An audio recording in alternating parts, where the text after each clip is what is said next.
بسم الله الرحمن الرحيم يا أيها الذين آمنوا أطيعوا الله وأطيعوا الرسول وأولي الأمر منكم فإن تنازعتم في شيء فردوه إلى الله والرسول إن كنتم تؤمنون بالله واليوم الآخر ذلك خير وأحسن تأويلا.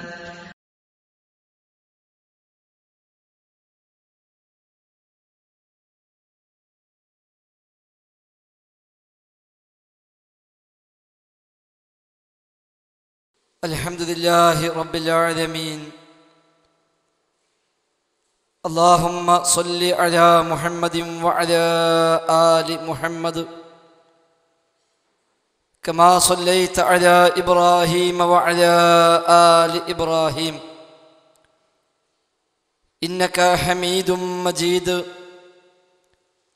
اللهم بارك على محمد وعلى آل محمد كما باركت على إبراهيم وعلى آل إبراهيم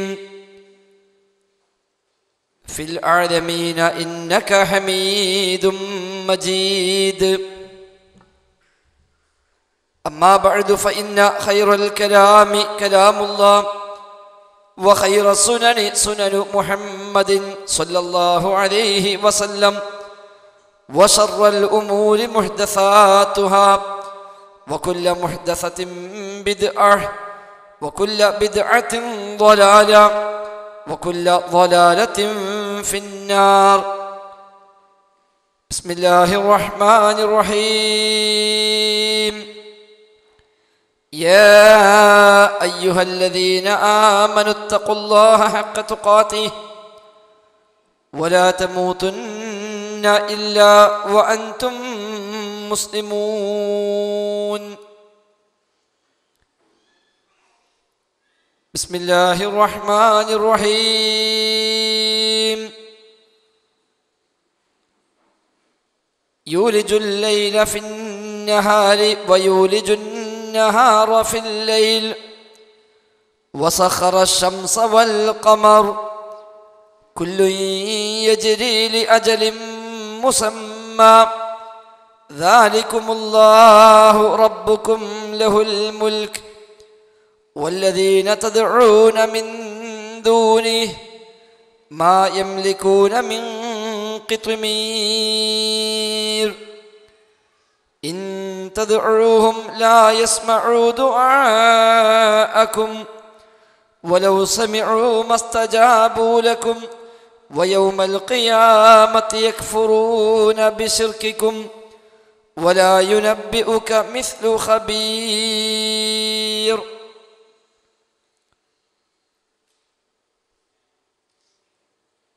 ബഹുമാന്യരായ വിശ്വാസിനികളെ,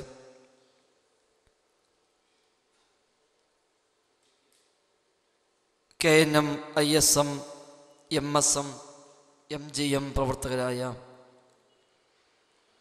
സഹോദരി സഹോദരന്മാരെ, അല്ലാഹു സുബ്ഹാനഹു വ തആലയുടെ നിയമ നിർദ്ദേശങ്ങൾ പരമാവധി പാലിക്കാൻ ശ്രമിച്ചുകൊണ്ട് മുത്തഖീങ്ങളായി ജീവിക്കണേ എന്ന് പ്രത്യേകം ശ്രദ്ധയിൽപ്പെടുത്തുന്നു. റഹ്മാനായ റബ്ബ് സുബ്ഹാനഹു വ തആല ജീവിതാവസാനം വരെ തൗഹീദിൽ അടിയുറച്ചു നിന്ന് ശിർക്കിൻ്റെ നേരിയ ഒരംശം പോലും കടന്നു വരാതെ സൂക്ഷിച്ച് മുത്തഖീങ്ങളും മുവഹിദുകളുമായി ജീവിച്ച് മരിക്കുവാനുള്ള തൗഫീഖ് നൽകി നമ്മയെല്ലാം അനുഗ്രഹിക്കുമാറാവട്ടെ. ഏതു സമയത്ത് മരിക്കുകയാണെങ്കിലും ലാ ഇലാഹ ഇല്ലല്ലാഹ് എന്ന കലിമത്ത് തൗഹീദ് ഉച്ചരിച്ചുകൊണ്ട് ഈമാനോടുകൂടി മരിക്കുവാനും റബ്ബിൻ്റെ ജന്നാത്തുൽ ഫിർദൗസിൽ അംബിയാഇൻ്റെയും ഔലിയാഇൻ്റെയും സുദീഖുകളുടെയും ശുഹദാഇൻ്റെയും സ്വാലിഹികളുടെയും കൂടെ ഒരുമിച്ച് കൂടുവാനുമുള്ള മഹാഭാഗ്യം നൽകി സാധുക്കളായ നമ്മെ റഹ്മാനായ റബ്ബ് അനുഗ്രഹിക്കുമാറാവട്ടെ.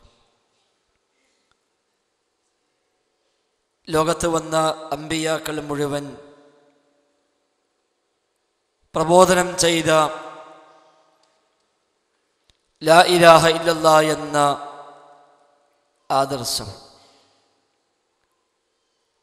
ആരാധനക്കർഹനായി, പ്രാർത്ഥനകൾക്കർഹനായി, സഹായാർത്ഥനക്കർഹനായി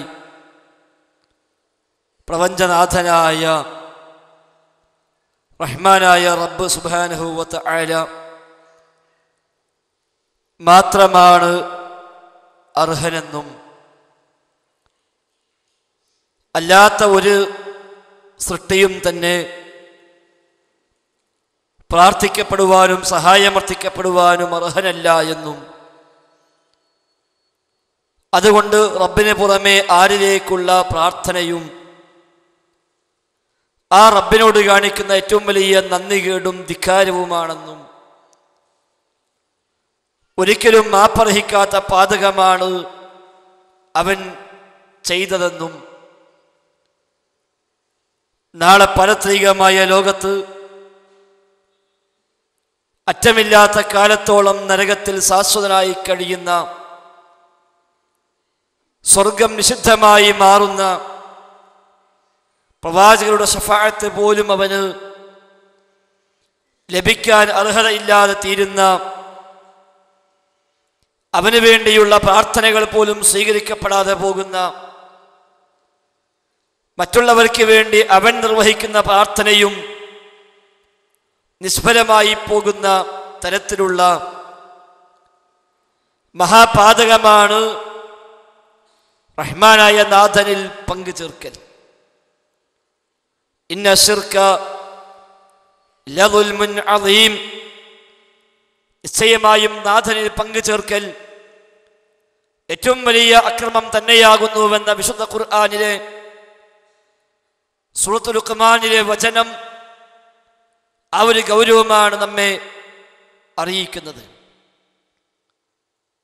പക്ഷേ ഓരോ അമ്പിയാക്കളും തൗഹീദിന്റെ പ്രാധാന്യവും ശിർക്കിന്റെ ഗൗരവവും നമ്മെ പഠിപ്പിച്ചുവെങ്കിലും ആ ഓരോ നബിയുടെയും കാലശേഷം പിന്നീട് വന്ന തലമുറകൾ ശിർക്കിന്റെ ഗൗരവം അറിയാതെ പോവുകയും പൈശാചികമായ ബോധനത്തിലകപ്പെട്ട് പലവിധ ന്യായങ്ങൾ പറഞ്ഞ് ആദരവുകൾ ആരാധനയായി വഴിമാറി റബ്ബല്ലാത്തവരെ ആരാധിക്കുന്ന, സൃഷ്ടികളോട് പ്രാർത്ഥിക്കുന്ന, മഹാന്മാരോട് സങ്കടം പറയുന്ന, നാഥന്റെ സൃഷ്ടികളിൽപ്പെട്ട പല സൃഷ്ടികളോടും സഹായത്തിനായി തേടുന്ന സാഹചര്യം പിന്നീട് ലോകത്തുണ്ടായി വന്നു.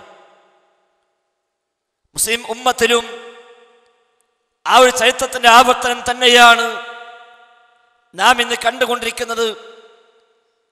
മുസ്ലിം ഉമ്മത്തിനെ വിശ്വാസപരമായി തകർക്കാൻ ജൂതന്മാർ പടച്ചുവിട്ട ഷിയായിസം, ആ ഷിയാക്കളുടെ സൃഷ്ടിയായ സൂഫിസം, ആ സൂഫികളുടെ പ്രവർത്തന ഫലമായി, ആ സൂഫികളുടെ പരിശ്രമ ഫലമായി മുസ്ലിം സമുദായത്തിലേക്ക് ശിർക്ക് മെല്ലെ മെല്ലെ കയറി വരികയും ഖബർ പൂജയും വ്യക്തിപൂജയും തൗഹീദ് എന്ന പേരിൽ സമുദായത്തിൽ കൊണ്ടുവരികയും അങ്ങനെ ജീവിതത്തിലെ പല പ്രതിസന്ധികളിലും റഹ്മാനായ നാഥനെ പുറമെ മറ്റു പലരോടും തേടുന്ന, മറ്റു പലരോടും പ്രാർത്ഥിക്കുന്ന, മറ്റു പലരോടും സഹായമർത്ഥിക്കുന്ന സാഹചര്യമുണ്ടാവുകയും ചെയ്തു.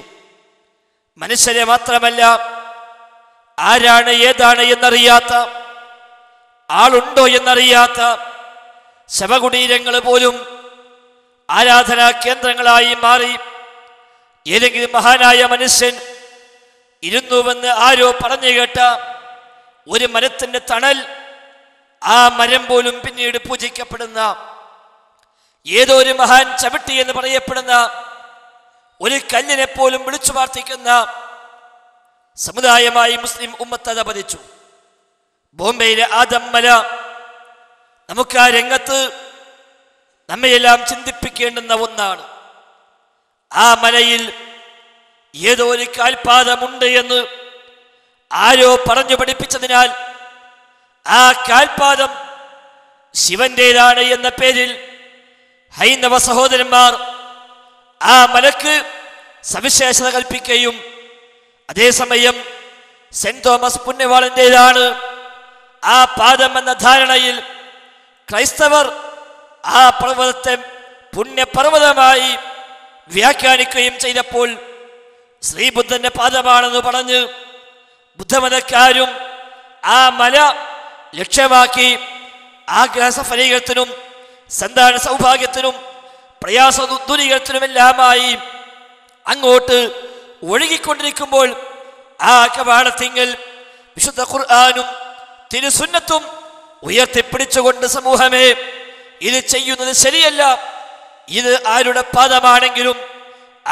ആര് ചവിട്ടിയ അടയാളമാണെങ്കിലും അത് വെച്ച് ഈ പർവ്വതത്തെ പൂജിക്കാൻ, ഈ പർവ്വതത്തെ പുണ്യമായി കാണാൻ, ഈ പർവ്വതത്തിൽ വന്ന് സഹായാത്ത നിർവഹിക്കുവാൻ ന്യായമില്ല എന്ന് ആ ആളുകളെ മുഴുവനും, ആ ഹൈന്ദവ സമൂഹത്തെ, ആ ക്രൈസ്തവ സമൂഹത്തെ, ആ ബുദ്ധ സമൂഹത്തെ പറഞ്ഞു പഠിപ്പിക്കേണ്ട ബാധ്യതയുള്ള മുസ്ലിമീങ്ങൾ, ആ മുസ്ലിം ഉമ്മത്തും ആ മലയിലേക്ക് ഈ ബുദ്ധമതക്കാരന്റെ കൂടെ, ഈ ക്രൈസ്തവന്റെ കൂടെ, ഈ ഹൈന്ദവന്റെ കൂടെ കയറി ചെല്ലുകയും ഈ പാദം മഹാനായ ആദം നബി സ്വല്ലല്ലാഹു അലൈഹി വസല്ലമിന്റെ പാദമാണ് എന്ന് അവരും അവകാശവാദം ഉന്നയിക്കുകയും അങ്ങനെ ആ പർവ്വതത്തിന് ആദം മല എന്ന് പേരിടുകയും അങ്ങനെ മുസ്ലിമീങ്ങൾക്ക് ഒരു പ്രയാസമുണ്ടായാൽ കയറി ചെല്ലാവുന്ന ആശാ കേന്ദ്രമായി ആ ഒരു പർവ്വതം ബോംബെയിലെ ആ മല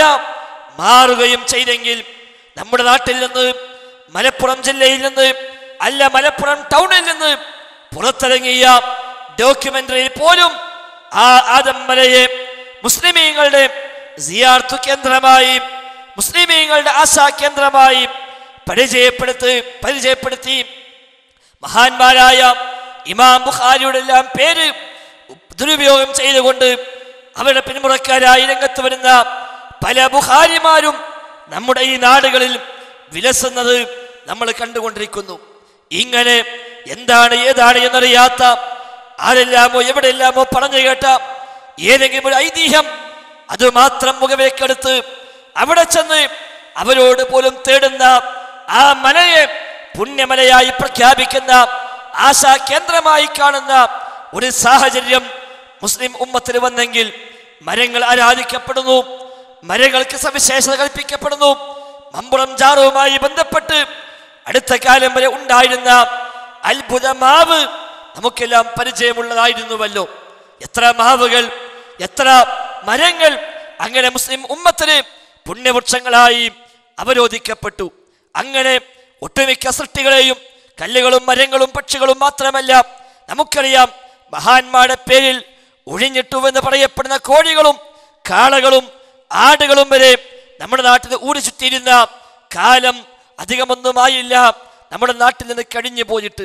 അതേപോലെ അള്ളാഹുവിന്റെ പടപ്പുകളിൽപ്പെട്ട പല പടപ്പുകളും അമ്പിയാക്കളും ഔലിയാക്കളും ശുഹദാക്കളും സ്വാലിഹീങ്ങളും ജിന്നുകളും മലക്കുകളും വരെ വിളിച്ചു പ്രാർത്ഥിക്കപ്പെടുന്ന, സഹായമർത്ഥിക്കപ്പെടുന്ന ആശാ കേന്ദ്രങ്ങളായി മാറിയ ഒരു സമൂഹത്തിൽ പ്രാർത്ഥന നാഥനോടെ ആകാവൂ, സഹായാർത്ഥന റബ്ബിനോടെ ആകാവൂ. ജീവിതത്തിലെ പ്രതിസന്ധികൾ നീക്കാൻ ആ റബ്ബിന് മാത്രമേ സാധിക്കൂ, ഒരൊറ്റപ്പടപ്പിലും സാധ്യമല്ല.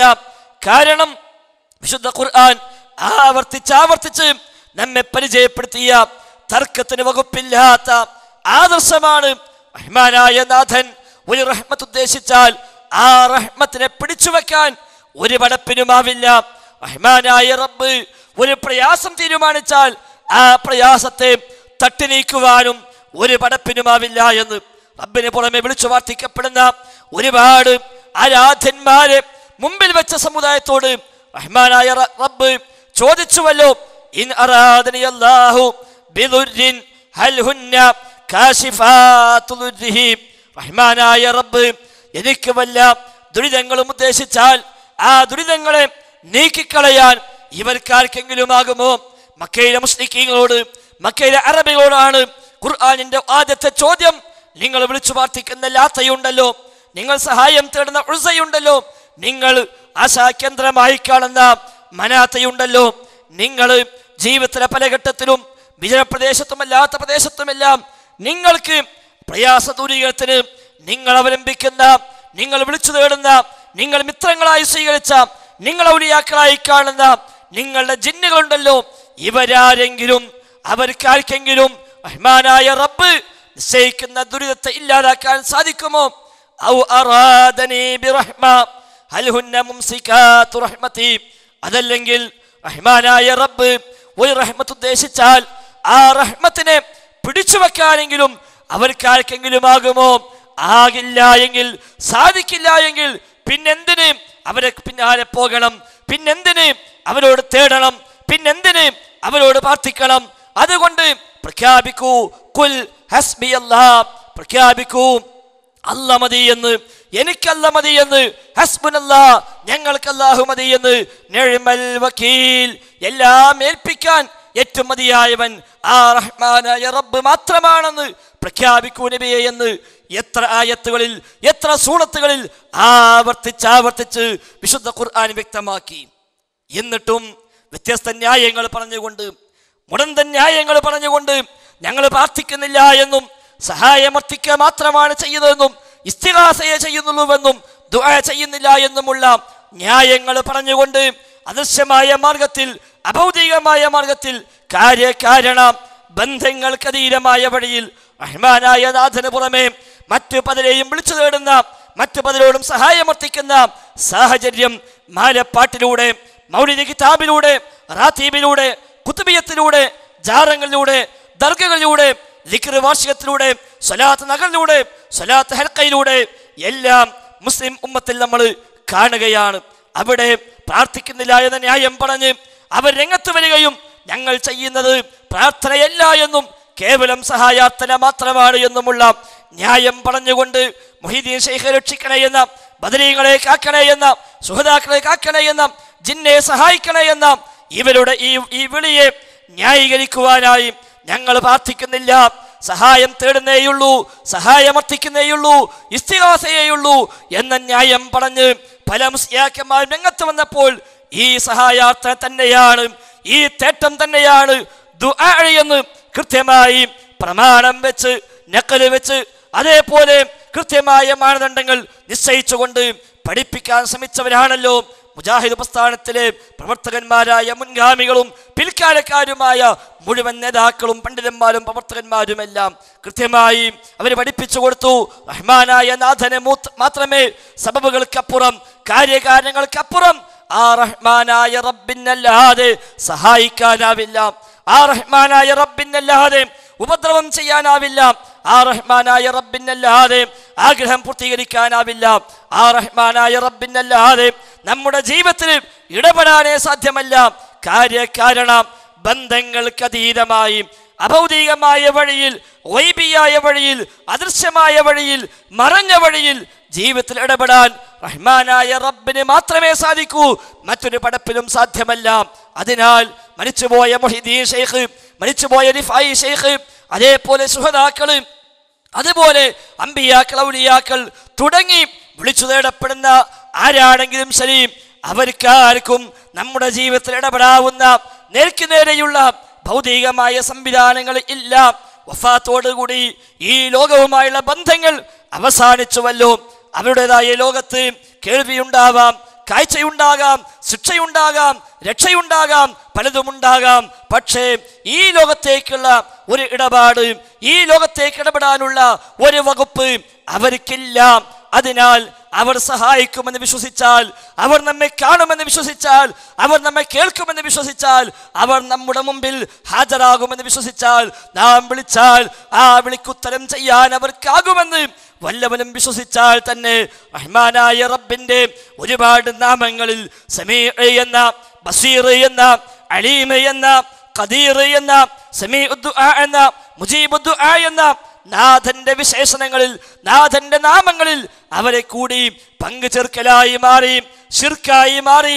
അതുകൊണ്ട് അതൊരിക്കലും ന്യായമല്ല എന്ന് സമുദായത്തെ പഠിപ്പിക്കുകയും, എന്നാൽ ന്യായം തന്നെ എന്ന് സ്ഥാപിക്കാൻ പല ആയത്തുകളും പല ഹദീസുകളും ദുർവ്യാഖ്യാനിപ്പിച്ച് ഇല്ലാത്ത ഹദീസ് ഉണ്ടാക്കി, വ്യാജനിർമ്മിതമായ റിപ്പോർട്ട് ഉണ്ടാക്കി, അതെല്ലാം നബിതങ്ങൾ പറഞ്ഞുവെന്ന പേരിൽ പ്രചരിപ്പിക്കാൻ പോലും എന്നും നമ്മുടെ നാട്ടിലെ പൗരോഹിത്യം ശ്രമിച്ചിട്ടുണ്ട്.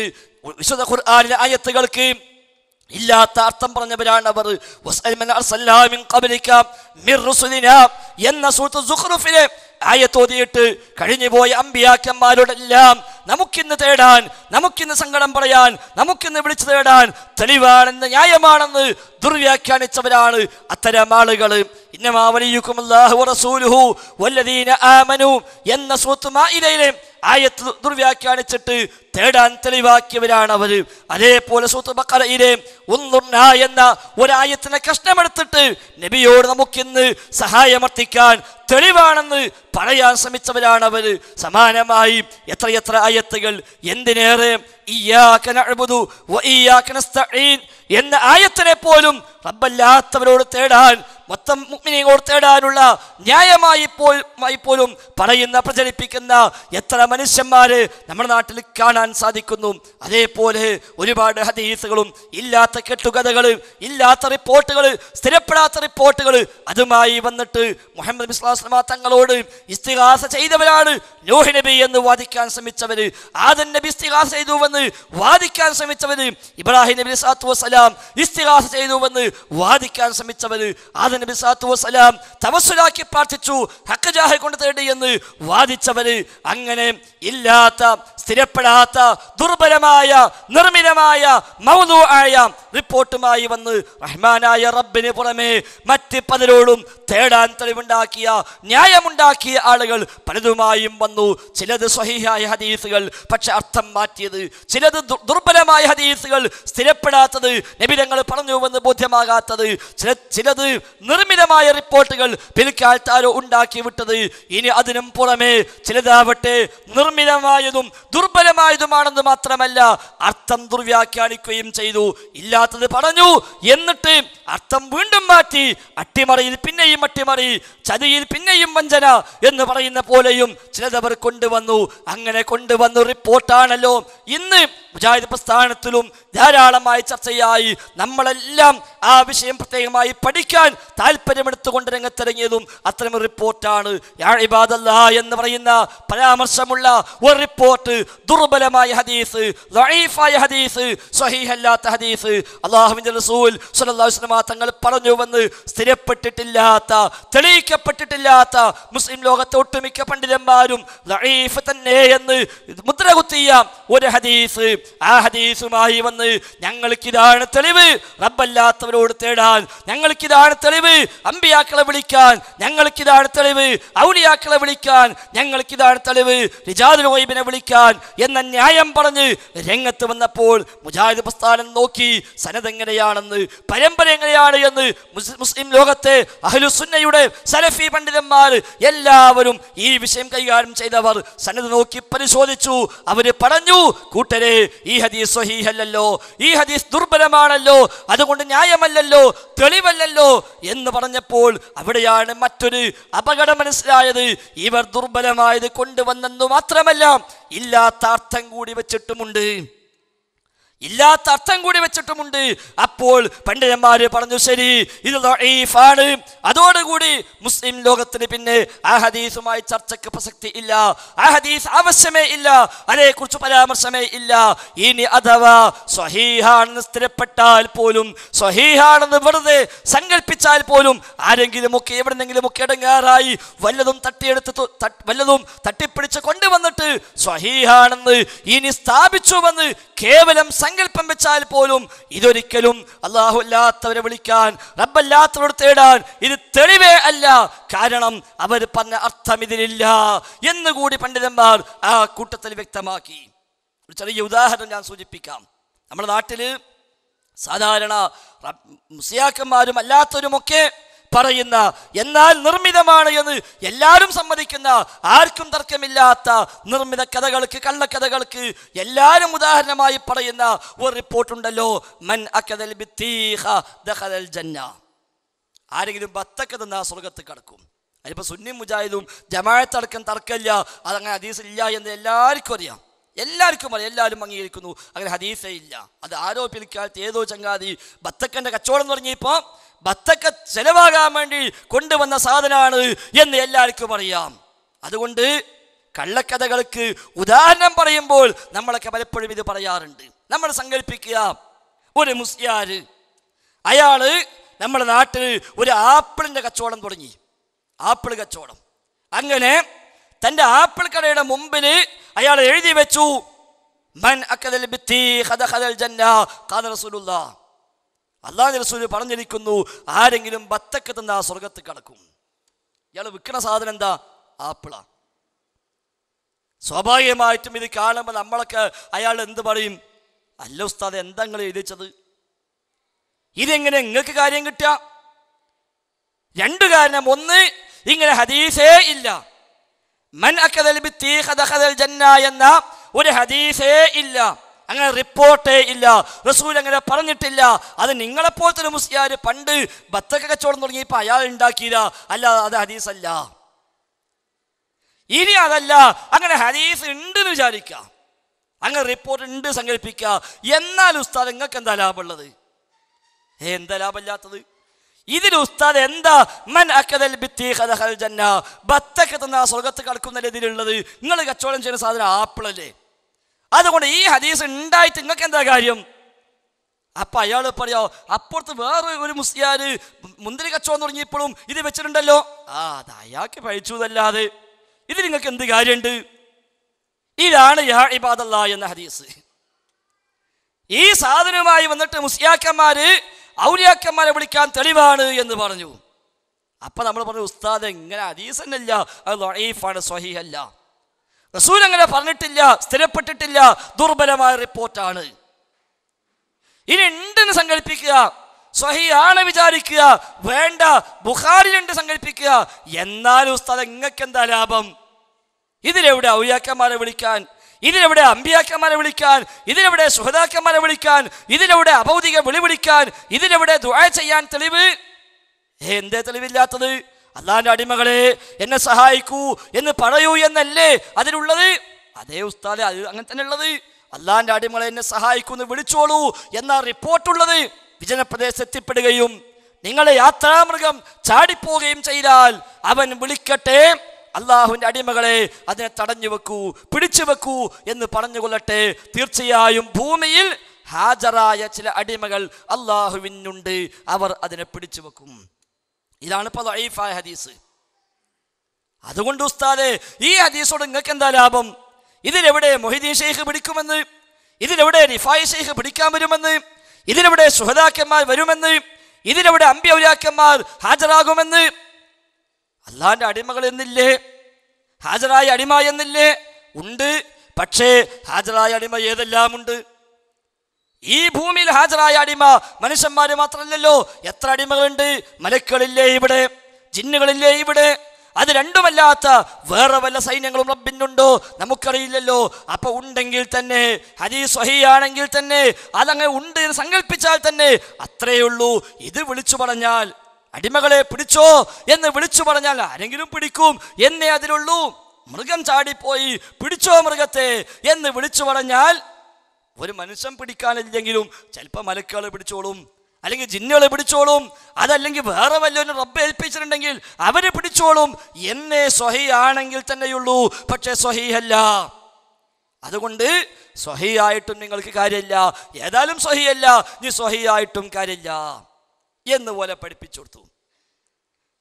ഇത് കേട്ടപ്പോ ചില മനുഷ്യന്മാര് വിചാരിച്ചു ജിന്നിനെ വിളിക്കാനായി ഇപ്പൊ പറയുന്നത്. മുജാഹിദ് പ്രസ്ഥാനത്തിന് വിശുദ്ധ ഖുർആനും തിരുസുന്നത്തും പഠിപ്പിക്കുന്ന ആദർശമെന്തോ ആ ആദർശപ്രകാരം ജീവിക്കണമെന്ന നിർബന്ധ ബുദ്ധിയാണല്ലോ മുജാഹിദ് പ്രസ്ഥാനത്തെ അല്ലാത്തവരിൽ നിന്ന് വ്യതിരിക്തമാക്കുന്നത്.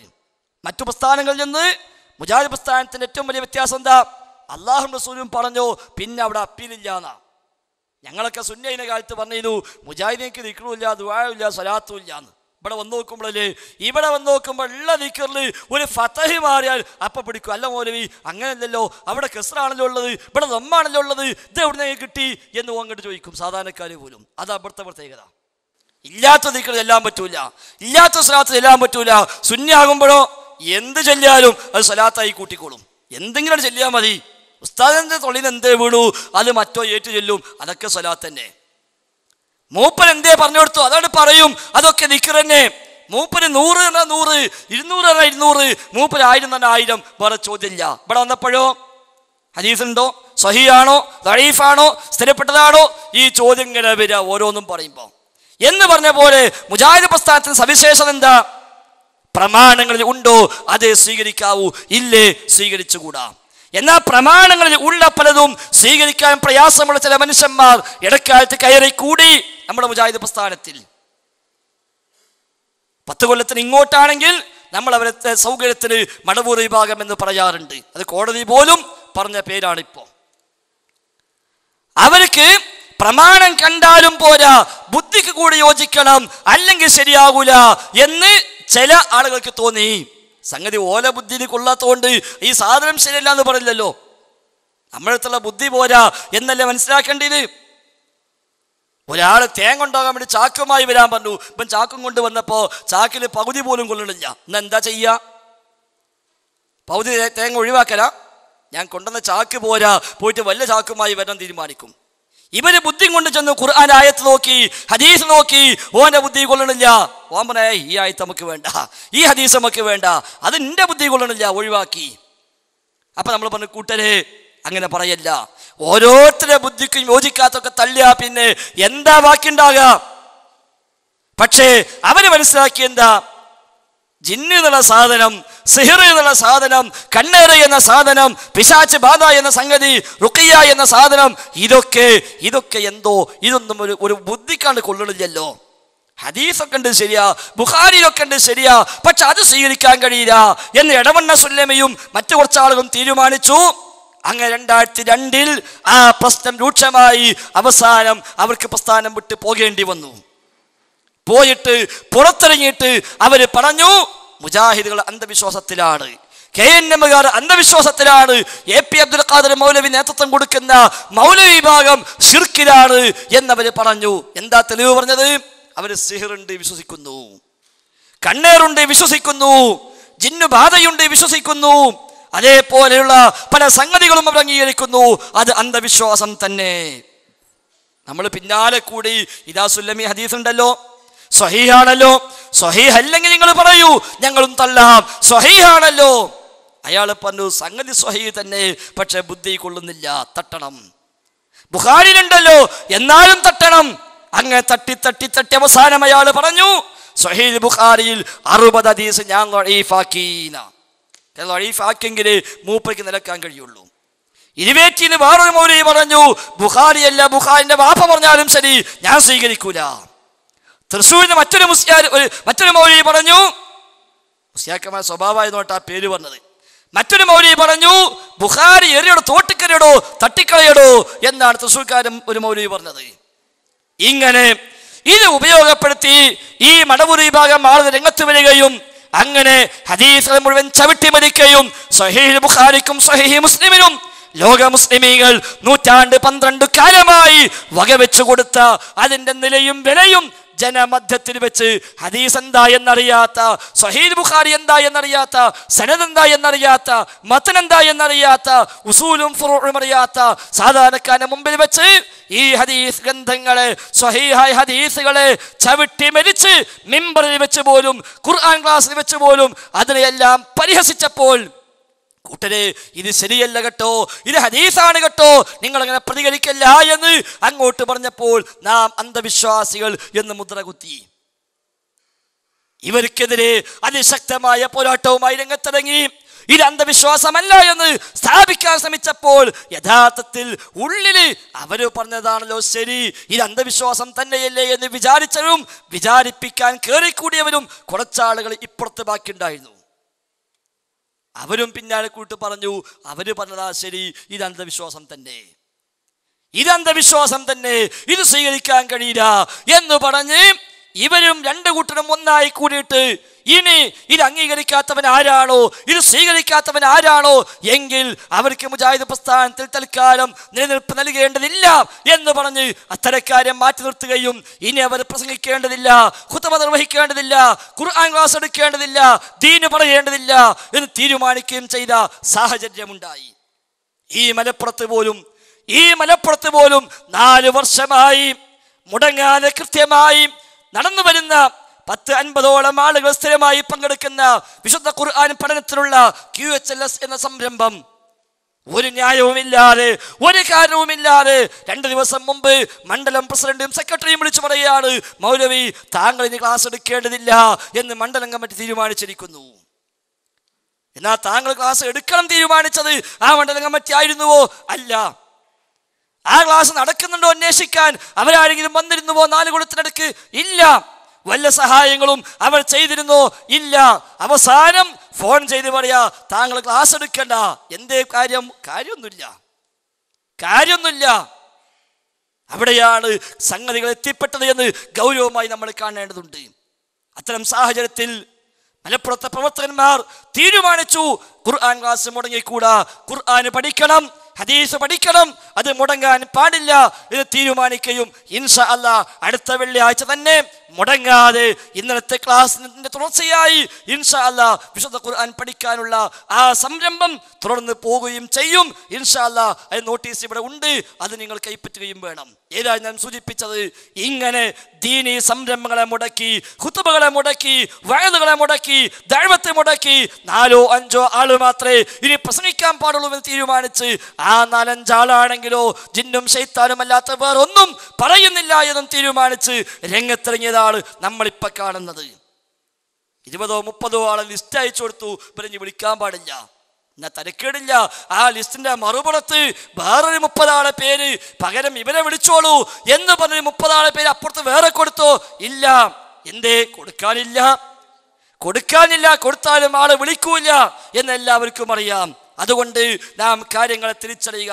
ഒരൊറ്റ മുജാഹിദും ജിന്നിനെ വിളിക്കുന്നവനില്ല, വിളിക്കാമെന്ന് പറയുന്നവനില്ല, വിളിച്ചാ ശിർക്കല്ലെന്ന് പറയുന്നവനില്ല, തർക്കമില്ല. ഇയ്യാക നഅ്ബുദു വ ഇയ്യാക നസ്തഈൻ, നാഥാ നിന്നെ മാത്രം ആരാധിക്കുന്നു, നിന്നോട് മാത്രം സഹായം തേടുന്നു എന്ന് പ്രഖ്യാപിച്ച ഒരു മുജാഹിദിന് പിന്നെ ആ രംഗത്ത്, ആ സ്ഥാനത്ത് അതിനു പകരം ജിന്നെ സഹായിക്കണേ എന്ന് വിളിച്ചാലോ എന്നൊരു തോന്നലെങ്കിലും ഒരു മുജാഹിദുകാരന് വരുമോ? ഇല്ല, ഒരിക്കലുമില്ല. എന്തു വന്നാലും ഒരു മുജാഹിദിന്റെ, ഒരു മുവഹിദിന്റെ, ഒരു മുഅ്മിനിന്റെ വായിൽ നിന്ന് വരുന്ന പ്രാർത്ഥന മുഴുവൻ യാ അല്ലാഹ് എന്നല്ലാത്തൊരു വിളി ഇല്ല, വരുന്ന പ്രശ്നമില്ല. അബൂദർ ഗിഫാരി റളിയല്ലാഹു അൻഹുവിനെ അല്ലാഹുവിന്റെ റസൂൽ സ്വല്ലല്ലാഹു അലൈഹി വസല്ലമ 9 ഉപദേശം നൽകി. അതിൽ ഒന്നാമത്തെ ഉപദേശം ലാ തുശ്രിക് ബില്ലാഹ്, നീ റബ്ബിൽ പങ്കു ചേർക്കരുത്, നീ അല്ലാഹുവിൽ പങ്കു ചേർക്കരുത്. വഇൻ ഖുത്തിഅത ഔ മുസിൽത, നിന്നെ കഷ്ണമായി വെട്ടി നുറുക്കപ്പെട്ടാലും ശരി, നിന്റെ അവയവങ്ങൾ ഓരോന്നോരോന്നായി കൊത്തി നുറുക്കി അംഗവിച്ഛേദനം ചെയ്യപ്പെട്ടാലും ശരി, റബ്ബിനോട് നീ ശിർക്ക് ചെയ്യല്ല, നീ പങ്കു ചേർക്കല്ല എന്ന ഹദീസ് പഠിച്ച, ശിർക്ക് ചെയ്താൽ സ്വർഗം ഹറാമാണെന്ന് പഠിച്ച, ശിർക്ക് ചെയ്താൽ നരകം നിർബന്ധമാണെന്ന് പഠിച്ച, ശിർക്ക് ചെയ്താൽ ഒരിക്കലും പൊറുക്കില്ലെന്ന് പഠിച്ച, ശിർക്ക് ചെയ്താൽ അങ്ങേയറ്റം വഴികേടിലാണെന്ന് മനസ്സിലാക്കിയ, ശിർക്ക് ചെയ്താൽ ശഫാഅത്ത് പോലും ലഭ്യമല്ലെന്ന് മനസ്സിലാക്കിയ, ശിർക്ക് സംഭവിച്ചാൽ തനിക്ക് വേണ്ടിയുള്ള പ്രാർത്ഥന പോലും പിന്നെ സ്വീകാര്യമല്ലെന്ന് മനസ്സിലാക്കിയ, ശിർക്കോടുകൂടി മരിച്ചു പോകുന്ന മനുഷ്യന് എന്നേക്കുമായി നരകാഗ്നിയാണ് കാത്തിരിക്കുന്നത് എന്ന് ബോധ്യമുള്ള മനുഷ്യൻ പിന്നെ റബ്ബിൽ പങ്കു ചേർക്കാൻ, റബ്ബല്ലാത്തോട് തേടാൻ, ജിന്നിനോട് പ്രാർത്ഥിക്കാൻ, ശൈഖന്മാരോട് പ്രാർത്ഥിക്കാൻ, മനുഷ്യരോട് പ്രാർത്ഥിക്കാൻ തയ്യാറാകുമോ? ഒരിക്കലുമില്ല. വിജനപ്രദേശത്തുമില്ല, ജനപ്രദേശത്തുമില്ല, പുഴക്കടവിലുമില്ല, കുളക്കടവിലുമില്ല, കരയിലുമില്ല, കടലിലുമില്ല, ചൈനയിലുമില്ല, ജപ്പാനിലുമില്ല. ഇപ്പം അങ്ങനെയാണ് പലരുടെയും ഗവേഷണങ്ങൾ. ചൈനയിൽ പോയി പുഴയിൽ വീണാൽ ഏത് ഭാഷയിലാ വിളിക്കാതെ, ഏത് നാട്ടിൽ വീണാലും ശരി യാ അല്ലാ എന്നല്ലാത്തൊരു പ്രാർത്ഥന ഒരു വിശ്വാസിക്കില്ല. അതിനുവേണ്ടി ജിന്നിനെ വിളിക്കാൻ വേണ്ടി, ഭാഷ മാറ്റാൻ വേണ്ടി ഒരു പുഴയിൽ ചാടാൻ ചൈനയ്ക്ക് പോകണമെന്ന് ഏതെങ്കിലും അരീകൂട്ടുകാരൻ മാഷന്മാര് ലേഖനം എഴുതിയതുകൊണ്ട് മാത്രം മുജാഹിദീങ്ങളിന്റെ പിന്നാലെ ഉണ്ടാവില്ല എന്ന കാര്യം തീർച്ചയാണ്. നമ്മെ സംബന്ധിച്ച് ഉറപ്പുള്ള കാര്യമാണ്, അഭൗതികമായി സഹായിക്കാൻ റബ്ബിനെ കഴിയൂ, അഭൗതികമായി ഗുണം ചെയ്യാൻ, ദോഷം വരുത്താൻ റബ്ബിനെ കഴിയൂ. അദൃശ്യമായ മാർഗത്തിലുള്ള കഴിവുകൾ, അഭൗതികമായ കഴിവുകൾ റഹ്മാനായ നാഥന് മാത്രമേയുള്ളൂ. കാരണം 1989 ഫെബ്രുവരി മാസത്തെ അൽമനാർ മാസിക നമ്മെ എഴുതി പഠിപ്പിച്ചു. അൽമനാർ മാത്രമല്ല, ഒരുപാട് പ്രസിദ്ധീകരണങ്ങളിൽ പലപ്പോഴായി എഴുതിയ ആശയം തന്നെ എന്താ പറഞ്ഞത്?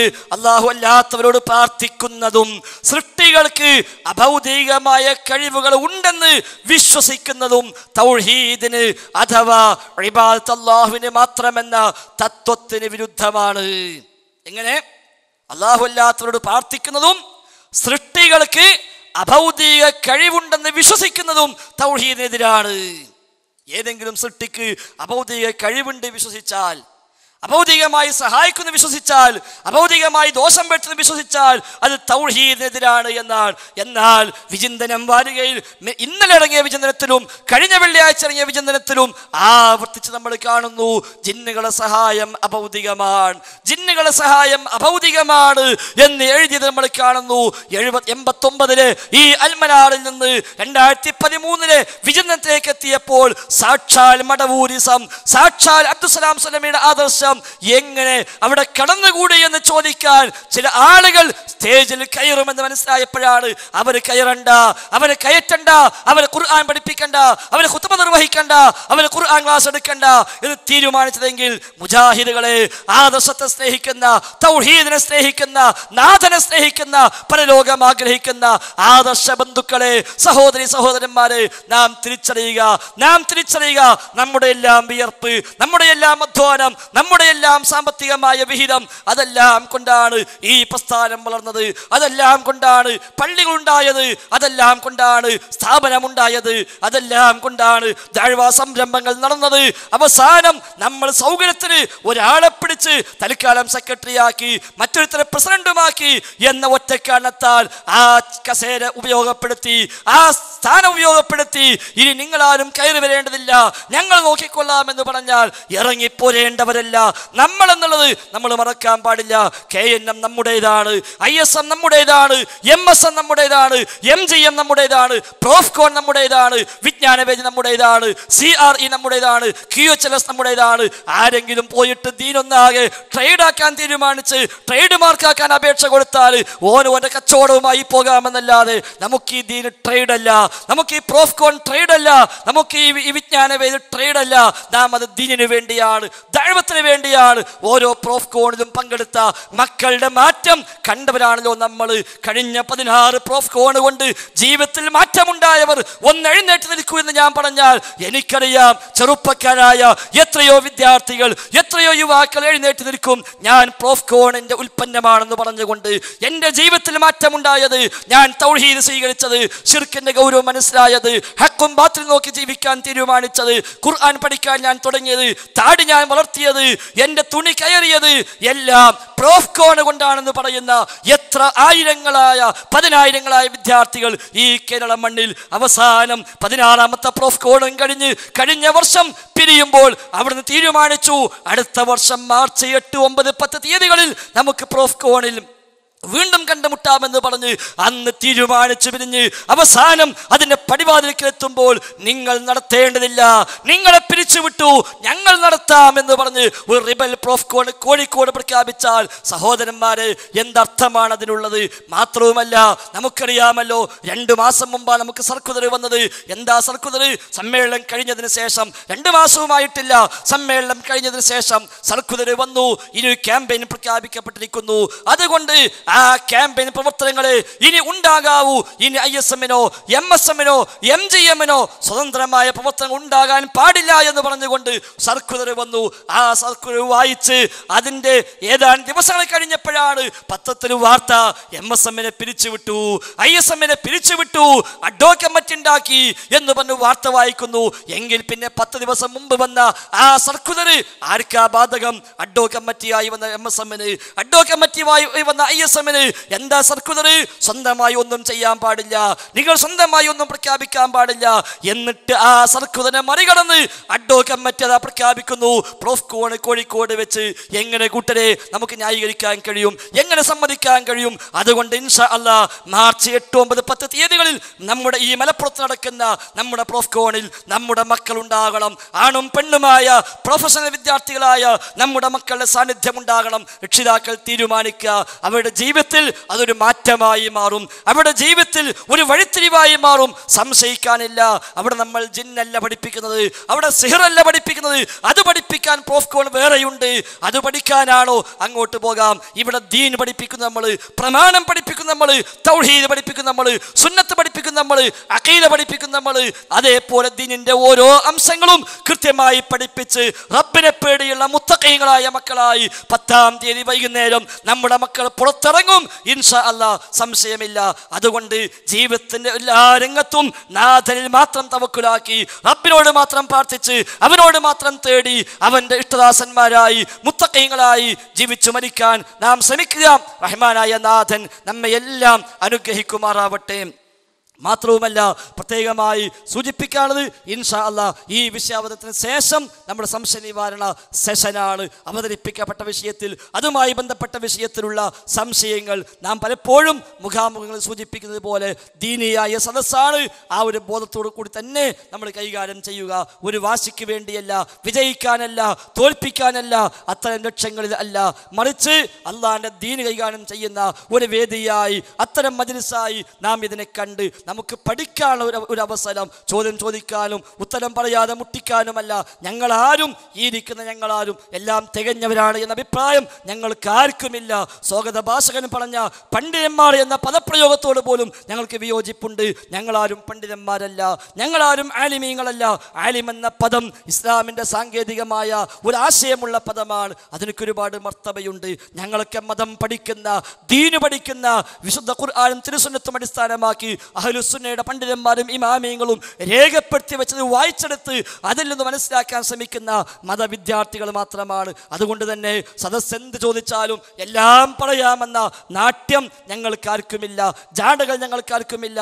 അറിയുമെങ്കിൽ, കൃത്യമായി ബോധ്യമുണ്ടെങ്കിൽ ഇൻഷാ അല്ലാഹ് പറയാം. ഒരാൾ പറഞ്ഞിട്ട് ക്ലിയർ ആയില്ലെങ്കിൽ അടുത്ത ആൾ ഒരു പക്ഷേ കൂട്ടിച്ചേർത്തേക്കാം. ഇനി അറിയാത്തതാണോ പരസ്പരം ചർച്ച ചെയ്ത് ഞങ്ങളെല്ലാം കൂടെ മുഷാവറ ചെയ്ത് പറയാനാകുമെങ്കിൽ പറയും. അതിനും കിട്ടുന്നില്ലേ ഇൻഷാ അല്ലാഹ് അത് പിന്നീട് പഠിച്ചന്വേഷിച്ച് ചോദിച്ചറിഞ്ഞ് പിന്നീട് അറിയിക്കുകയും ചെയ്യാം. അള്ളാഹിൻ്റെ ദീനാണല്ലോ, നമ്മുടെ വകയായി നമ്മുടെ ഇഷ്ടത്തിന് കൈകാര്യം ചെയ്യാനുള്ളതല്ലല്ലോ. അതുകൊണ്ട് ആ ഒരു തലത്തിൽ തന്നെ, ആ ഒരു മഹത്വത്തിൽ തന്നെ ഈ സദസ്സിനെ നമ്മൾ കാണുക. റഹ്മാനായ റബ്ബ് നമ്മെ എല്ലാം അനുഗ്രഹിക്കുമാറാവട്ടെ. ചോദ്യകർത്താക്കൾ പ്രത്യേകം ശ്രദ്ധിക്കുക. ഇത്ര ചോദ്യമേ ചോദിക്കാവൂ എന്ന പ്രത്യേകം നിബന്ധനയൊന്നുമില്ല. എന്നാലും പിന്നിൽ ആളുണ്ടെങ്കിൽ അവരെ കൂടി പരിഗണിക്കുക. ഒരാൾ തന്നെ ഒന്നാകെ ചോദിച്ച എല്ലാ സമയവും അയാളെടുത്താൽ പിന്നിൽ ആൾക്കൊരു പക്ഷെ അവസരം കിട്ടണമെന്നില്ല. പിന്നിൽ ചോദ്യകർത്താക്കൾ വേറെ ഇല്ലേ? ഒരാൾക്ക് തന്നെ ചോദിക്കാം. ഇനി എല്ലാം കഴിഞ്ഞ് അവസാനം വീണ്ടും സമയം ബാക്കിയുണ്ടോ? ആദ്യം ചോദിച്ചവർക്ക് പിന്നെയും ചോദിക്കാം. ദീനു പഠിക്കലാണ് ആവശ്യം. സംശയം തീരുവോളം ചോദിക്കട്ടെ, കാര്യങ്ങൾ അന്വേഷിക്കട്ടെ, പഠിക്കാൻ ശ്രമിക്കട്ടെ. ഇത് മാത്രമാണ് നമുക്ക് നിബന്ധനയായി പറയാനുള്ളത്. അതോടൊപ്പം ഇൻഷാ അല്ലാഹ് 9:30 മണി വരെയാണ് നാം ഈ പ്രോഗ്രാം ഉദ്ദേശിക്കുന്നത്. അതുകൊണ്ട് ആ സമയനിഷ്ഠ കൂടി പ്രത്യേകം പാലിക്കാൻ ശ്രമിക്കുക. അതോടൊപ്പം നമ്മുടെ ഈ ഒരു വേദിയുമായി ബന്ധപ്പെട്ട് നമുക്കറിയാം, മലപ്പുറത്ത് ഇന്നത്തെ സാഹചര്യത്തിൽ നമുക്കിത്തരം വേദികൾ സംഘടിപ്പിക്കാനുള്ള സംവിധാനങ്ങൾ ഒരുപാട് കുറവുകൾ നമുക്കുണ്ട്. എന്നാലും ഇവിടെയുള്ള പ്രവർത്തകന്മാർ ഇത് സംഘടിപ്പിച്ചു. അൽഹംദുലില്ലാ. ഏതായിരുന്നാലും ഈ വക ചർച്ചകൾ, ജിന്നും സിഹറുമായി ബന്ധപ്പെട്ട, ശൈത്താനുമായി ബന്ധപ്പെട്ട ഇത്തരം ചർച്ചകൾ നമുക്ക് അത് പഠിക്കേണ്ട ആളുകൾ പഠിച്ചു കഴിഞ്ഞു. അതിനാൽ ഇനിയുള്ള ദിവസങ്ങൾ നാം തീർച്ചയായും നമ്മുടെ ദഅവത്തിന്റെ മേഖലയിലേക്ക്, പൊതു പ്രബോധന മേഖലയിലേക്ക് നാം ഇറങ്ങാൻ തയ്യാറാവുക. റഹ്മാനായ റബ്ബ് സുബ്ഹാനഹു വ തആല നമ്മെ എല്ലാം അനുഗ്രഹിക്കുമാറാവട്ടെ. അല്ലാഹുമ്മ റബ്ബനാ ആതിനാ ഫിദ്ദുനിയ ഹസന വഫിൽ ആഖിറതി ഹസന വഖിനാ അദാബന്നാർ. റബ്ബനാ തഖബ്ബൽ മിന്നാ റബ്ബനാ തഖബ്ബൽ മിന്നാ റബ്ബനാ തഖബ്ബൽ മിന്നാ ഇന്നക അൻതസ് സമീഉൽ അലീം വതുബ് അലൈനാ ഇന്നക അൻതത് തവ്വാബുർ റഹീം. വസല്ലല്ലാഹു വസല്ലം അലാ മുഹമ്മദിൻ വആലി വസഹബി അജ്മഈൻ വൽഹംദുലില്ലാഹി റബ്ബിൽ ആലമീൻ. അസ്സലാമു അലൈക്കും വറഹ്മത്തുള്ളാഹി. അസ്സലാമു അലൈക്കും. എൻ്റെ പേര് സുബൈർ. ഞാൻ കാരക്കുന്നിലെ കണ്ടാലപ്പറ്റ എന്ന പ്രദേശത്താണ്. ഇവിടെ ചോദിക്കുന്നത് നമ്മുടെ ഔദ്യോഗിക KNM ജിന്നിനോടുള്ള ഏത് ചോദ്യവും, അത് മുമ്പിലുള്ള ജിന്നാണെങ്കിലും അത് ശിർക്കാണ് എന്നാണ് പറയുന്നത്. 2012 മുമ്പ് ജാമിയ നദവയിൽ വെച്ച് അബ്ദുറഹ്മാൻ സലഫി ക്ലാസ് എടുക്കുമ്പോൾ പിശാച് ബാധിച്ച ആളെ നിങ്ങൾ ചികിത്സിക്കുമ്പോൾ ആ മനുഷ്യൻ്റെ ശരീരത്തിൽ പിശാച് ഹാദിറാവുകയും ചെയ്യുമ്പോൾ ഉഖ്റുജ് അതുവല്ല എന്നേ പറയാവൂ, വേറെ ഒന്നും മറഞ്ഞ കാര്യം പിശാചിനോട് ചോദിക്കരുത് എന്ന് പറയുന്നുണ്ട്. ഈ ഉഖ്റുജ് അതുവല്ല എന്നുള്ളത് ഇന്ന് അവരെ സംബന്ധിച്ചിടത്തോളം ശിർക്കാണ് എന്നാണ് ഞാൻ വിശ്വസിക്കുന്നത്.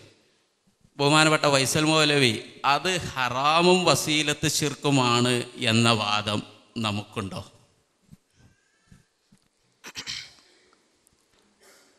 ചോദ്യത്തിൽ ഒരുപാട് വശങ്ങളുണ്ട്. ഒന്ന്, ഔദ്യോഗിക KNM ഇങ്ങനെ പറയുന്നു എന്ന പദപ്രയോഗത്തോട് ഒരു വിയോജിപ്പുണ്ട്.